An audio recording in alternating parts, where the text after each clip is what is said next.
Good morning, I am Marco Pisa, neurologist and PhD student at Raffaele University in Milan. In the present study, we investigated subclinical anterior optic pathway involvement in early multiple sclerosis and clinical isolated syndromes.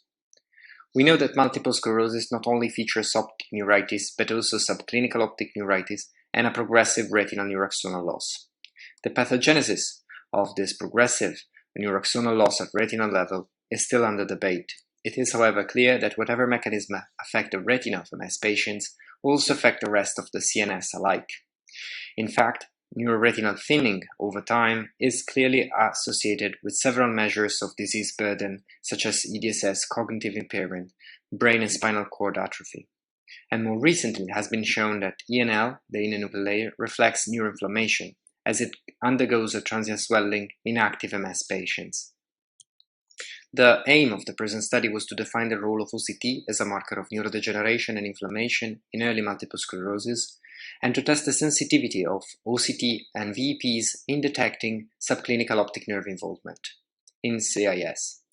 In this prospective monocentric study, we enrolled 150 consecutive newly diagnosed MS and CIS patients, and we had the availability of a wide array of measures of disease burden and inflammatory markers. The first finding of the present study is that OCT and VEPs abnormalities suggestive of optic nerve involvement are frequent in up to 20% of CIS patients without previsual symptoms, and VEPs and GCIPL asymmetries are more accurate than PRFL asymmetries in defining subclinical optic nerve involvement.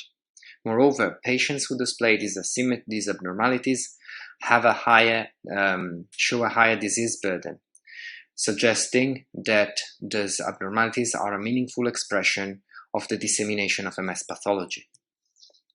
Second, we found that even in eyes without clinical or subclinical evidence of optic nerve involvement, GCIPL thickness was correlated and predicted several disease burden indices, again strengthening the idea that there is a strict link between GCIPL thinning and global CNS pathology.